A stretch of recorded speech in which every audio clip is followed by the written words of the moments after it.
Minus பக்கங்கள். Hi friends, இது மாலிகாவின் கேளுங்க கதை கேளுங்க. மானஸ் எழுதிய கை சேர்ந்த மாற்றான் மலரை. அத்தியாயம் 3. அன்று மேற்கூரை இல்லாத அந்த முற்றத்தில் கண்களில் தணலை தேக்கியவாறு அதிகாரமாக அமர்ந்திருந்தார் மரகதம். அந்த வீட்டின் அதிகாரத்தை கையில் வைத்திருப்பவரும் அவர்தான். மதிவதனியை தொடர்ந்து வந்த கதிரேசன் மேலே இருந்து கீழே இருந்த காட்சியைக் கண்டு வெகுவாக திகைத்தான். ஆனால் மதிவதனியின் முகத்தில் சிறு திகைப்போ அச்சமோ இல்லை. மெதுவாக அவள் படிகளில் இறங்கி வந்து நிற்க அவள் அருகிலேயே நின்றான் கதிரேசன். என்னம்மா இதெல்லாம்? ஏகாம்பரம்தான் மனைவியை முந்திக் கொண்டு கேட்டார். அவர் வாயை திறந்து பிள்ளைகளை சுருக்கென்று எதுவும் பேசிவிடக்கூடாதே என்ற பயம் அவருக்கு. மாமா, அத்தானுக்கு பர்த்டே விஷ் பண்ணிட்டு போக வந்தேன். அதுக்கு இப்படி ராத்திரி நேரத்தில் தான் வரணுமா? அது சரி, அப்போ பகலில் வந்தால் ஓகேவா? நிலவனின் மனம் கவுண்டர் கொடுத்தது. இல்லை மாமா, நான் தான் அவருக்கு முதல்ல விஷ் பண்ணணும்னு நினச்சேன். அதுக்கு நேரில் தான் வரணுமா? இப்போ தான் எல்லாரும் கையில் ஒரு ஃபோனை வச்சுருக்கீங்கல்ல, அதில் கூப்பிட்டு சொன்னால் சரியாக போகுது. இல்லைப்பா, கூடவே ஸ்வீட்டும் கொடுத்தா ஃபோனில் அதை கொடுக்க முடியாதுல்ல. கதிரேசன் அடக்கப்பட்ட சிரிப்போடு கூறினான். மதிவதனி வெளிப்படையாகவே சிரித்தாள். என்னது ஸ்வீட்டா? இவ எப்போ ஸ்வீட் எடுத்துக்கிட்டு வந்தா? ஷர்ட் மட்டும்தானே அந்த பையில இருந்துச்சு. நிலவன் யோசனையோடு இருவரின் முகத்தையும் பார்க்க அவர்களின் சிரிப்பை வைத்து நிகழ்ந்ததை உணர்ந்து கொண்டான். அடிப்பாவி, அப்போ உண்மையாவே உமா கொடுத்துட்டாளா? தனக்குள் கேட்டுக்கொண்டான். அப்படியா? என்ன ஸ்வீட்டுமா எடுத்துக்கிட்டு வந்த? ஆர்வமாக ஏகாம்பரம் கேட்க என்ற மரகதத்தின் அதட்டலான பார்வையில் கப்பென்று வாயை மூடிக்கொண்டார். மரகதம் ஒரு வார்த்தையும் பேசாமல் அமைதியாக இருவரையும் முறைத்து கொண்டே இருக்க குழம்பினான் நிலவன். என்ன இது, புயலுக்கு முன் அமைதியா? என்ன புயல் அடிக்கப் போகுதோ தெரியலையே. எண்ணிய போதே அவன் அடிவயிறு கலக்க ஆரம்பித்தது. சிறிது நேரத்தில் டிவிஎஸ் 50 சத்தம் கேட்க, ரைட்டு, புயல் எங்க கரையை கடக்கப் போகுதுன்னு தெரிஞ்சிடுச்சு என்று தனக்குள் சொல்லிக்கொண்டான். வேக வேகமாக உள்ளே நுழைந்தனர் தங்கராஜும் சுதாவும். அவர்கள் பார்வை வதனியிடமும் நிலவனிடமும் செல்ல அவர்கள் முகம் இருண்டு போனது. என்ன தங்கா இதெல்லாம்? அக்கா, அது இதுதான் நீ பொண்ணை வளர்த்த லட்சணமா? கல்யாணமாகாம ஒரு வயசு பையன் கூட ராத்திரி நேரத்தில் சந்திச்சு பேசுறதெல்லாம் நல்லாவா இருக்கு? அவர் தலையை குனிந்து கொண்டார். அதுக்கு தான் அத்தை சீக்கிரம் கல்யாணம் பண்ணி வைக்க சொல்றோம்.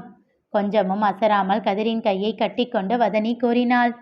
முதல்ல அவன் மேல இருந்து கையை எடுடி, கோபமாக கத்தினார் மரகதம். போங்க அத்தை. இன்னும் அவனை நெருங்கி நின்றாள். அதில் அவர் கோபம் பல மடங்காக உயர்ந்தது. இங்க பாரு தங்கா, நான் சொன்னதுதான். 2 பேர் ஜாதகத்துக்கும் ஒத்து வரல. இவங்களுக்கு கல்யாணம் பண்ணி வச்சா கொஞ்சம் வருஷம்தான் 2 பேரும் சேர்ந்து வாழ்வாங்களாம். அப்படிப்பட்ட வாழ்க்கையை தான் இவங்களுக்கு நாம் அமைச்சு கொடுக்கணுமா? அத்தை, இதெல்லாம் நியாயமே இல்லை. நாங்கள் வாடுறது எங்கள் கையில் தானே இருக்கு. என் உயிர் என் உடம்புல இருக்கிற வரைக்கும் அத்தானை நேசிப்பேன். இது சத்தியம். யாரோ பேப்பரில் இருக்கிற கட்டத்தை பார்த்து சொல்கிறத நம்புவீங்க, நான் சொல்கிறத நம்ப மாட்டீங்களா அத்தை? குரலை உயர்த்தாமல் அழுத்தமாக கேட்டாள் மதிவதனி. வதனி, வாயை மூடு. உன் வயசையே அனுபவம்டி. தங்கா, உன் பொண்ணை கூட்டிகிட்டு முதல்ல இங்கேருந்து கிளம்பு. மறுபடியும் அவளை இங்கே என்னைக்குமே பார்க்கக்கூடாது. தங்கராஜ் தன் மகளை கோபமாக பார்த்தார். அவரை கண்டுகொள்ளாமல் அவள் அப்படியே நிற்க, என்ன தங்கா, உன் பொண்ணுக்கு ஆசை என் பையன் மேலையா இல்லை எங்கள் ஆஸ்தி மேலையா? இதுவரை அமைதியாக இருந்த சுதா இப்பொழுது கோபமாக வதனியிடம் வந்தார். ஏண்டி, இப்போ உனக்கு சந்தோஷமா? எங்களை நல்லா அசிங்கப்படுத்துறடி என்றவாறே அவளை அடிக்கத் தொடங்க கதிரேசன் அவரின் அடி அவள் மேல் படாதவாறு அவளை தன் பக்கம் இழுத்து கொண்டான். அத்தை, அவளை அடிக்கிற வேலையெல்லாம் வேண்டாம். ஏன்பா, இவ்வளோ நேரம் உங்கள் அம்மா இவளை அசிங்கப்படுத்தினதெல்லாம் உனக்கு தெரியலையா? அப்போ எல்லாம் வார்த்தைங்க மறந்து போயிருந்தியா? அம்மா விடுமா, அத்தை தானே பேசினாங்க. எப்படியும் அத்தானை கல்யாணம் பண்ணதுக்கப்புறம் மாமியார் மருமகள் சண்டையெல்லாம் நடக்க தானே போகுது. அப்போ எல்லாம் அத்தை திட்டாமலா இருக்க போகிறாங்க. தான் திட்டியதை கொஞ்சமும் கண்டுகொள்ளாமல் அவள் பேசுவதில் கோபம் கொண்டு வேகமாக எழுந்து உள்ளே சென்று விட்டார் மரகதம்.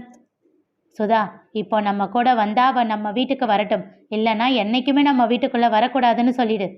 கோபமாக சொன்ன தங்கராஜ் நிலவனை ஒரு பார்வை பார்த்து விட்டு வெளியில் போக, ஆத்தி, தங்கம் கோபத்தில் சும்மா தகதகன்னு ஜொலிக்குதே, சேதாரம் அதிகமாக இருக்குமோ என்று தனக்குள் கேட்டுக்கொண்டு அவர் பின்னாலேயே கமுக்கமாக சென்றான் நிலவன். சுதாவதனியை பிடித்து இழுத்து கொண்டு வெளியில் சென்றார். ஏகாம்பரம் அமைதியாக அமர்ந்திருக்க அவரிடம் சென்றான் கதிரேசன். நீங்க மட்டும் ஏன்பா இப்படி அமைதியா இருக்கீங்க? நீங்களும் 4 வார்த்தை பேசி அவங்கள அசிங்கப்படுத்தலாம் இல்லை? வாய் நிறைய மருமகளே மருமகளேன்னு கூப்பிட்டுட்டு இப்போ இல்லை முடியாது முடியாதுன்னு சின்ன பிள்ளைங்க ஆட்டத்தை கலைக்கிற மாதிரி செஞ்சா நாங்கள் என்னப்பா பண்ண முடியும்? நாங்கள் சேர்ந்து வாழ்ந்தா பிரிஞ்சிடுவோம்னு சொல்கிறீங்களே, சேராமல் போனால் செத்துடுவோம்ப்பா. உடல் பதற சட்டென்று எழுந்தார் ஏகாம்பரம். டேய் வாயை மூடுடா, பிறந்த நாள் அதுவுமா வாயிலிருந்து என்ன வார்த்தை வருது? கோபமாக அதட்டினார். அவர் கோபத்தை கண்டுகொள்ளாமல் அவன் செல்லும் அவனையே வலியோடு பார்த்தார். உள்ளே அமர்ந்திருந்த மரகதத்தின் காதுகளிலும் அவன் வார்த்தைகள் விழத்தான் செய்தன. அவர் உடல் ஒரு முறை நடுங்கியது. ஒரே மகன் வாயிலிருந்து இப்படிப்பட்ட வார்த்தை வந்தால் அவரால் அதனை தாங்க முடியுமா என்ன? இன்று அந்த ஐஸ்கிரீம் பார்லரில் அருளழகனின் முன்பு அமர்ந்திருந்தார்கள் குமரனும் சேரனும். போனில் ஏதோ ஒரு அழைப்பு வந்துவிட அதில் பேசிக்கொண்டிருந்தான் அருள். அண்ணா. என்ன அதிசயமா இருக்கு? நீ கிளாஸ் கட் அடிச்சதுக்கு உன்னை அடிக்கணும் தானே, அதை விட்டுட்டு எதுக்கு இங்கே கூட்டிகிட்டு வந்திருக்காரு? ஏன் நீயே அவர்கிட்ட கேட்க வேண்டியது தானே? என்று இழித்து வைத்தான் சேரன். பேசி முடித்து ஃபோனை தன் பாக்கெட்டில் வைத்தவன், என்னடா எதை ஆர்டர் பண்ணுறதுன்னு டிசைட் பண்ணிட்டீங்களா என்றான் அருள்.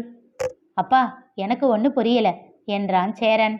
என்ன இப்போ எதுக்கு இந்த ஐஸ்கிரீம்னு தெரிஞ்சுக்கலாமா? அருளின் இதழில் புன்னகை அரும்பியது. ஏன் ரீசன் சொன்னாதான் சார் சாப்பிடுவீங்களோ? சேச்சே, அப்படியெல்லாம் யார் சொன்னா? இருங்க, முதல்ல ஆர்டர் கொடுத்துட்டு அப்புறமா ரீசன் கேட்டுக்கிறேன் என்றான் அவசரமாக. சிரித்து விட்டான் குமரன். டேய் உன் வாய் அப்படியே. என்ன மதியா? அப்பா போதும், சும்மா எப்போ பார்த்தாலும் மதி மதின்னு காது புளிக்குது. நீங்க தான் அவங்கள மிஸ் பண்றீங்க, நாங்க இல்லை என்று விட்டு குமரனை ஒரு பார்வை பார்த்தான். சரி, நாங்கன்னு சொல்ல மாட்டேன். அண்ணன் மிஸ் பண்ணுவானோ என்னவோ.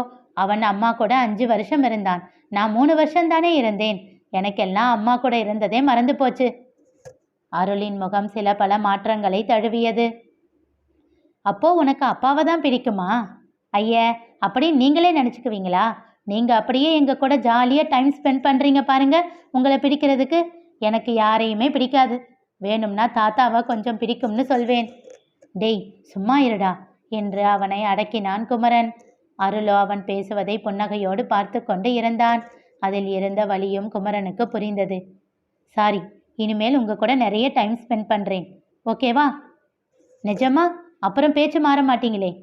சந்தேக பார்வையோடு கேட்டான் சேரன். இடவளமாக தலையசைத்தான் அருள். பிராமிஸ்? சேரன் தன் கையை நீட்ட அதில் தன் கை வைத்து அழுத்தி பிராமிஸ் என்றான். பார்க்கலாம். நாளைக்கு சண்டே தானே, வேணும்னா இன்னைக்கு ஃபுல்லாக ஊர் சுற்றலாமா? தன் கண்களும் வாயும் விரிய அருளை பார்த்தான் சேரன். சட்டென்று குமரனின் கையில் கிள்ளினான். எதுக்குடா கிள்ற? ஹிஹி, அப்பா சொன்னது உண்மையானு பார்த்தேன். குமரன் அவனை மறைக்க உறக்க சிரித்தான் அருளழகன். அதை திகைப்பாக பார்த்தான் குமரன். சரி சரி, சீக்கிரம் ஐஸ்கிரீம் சாப்பிட்டுட்டு கிளம்புங்க.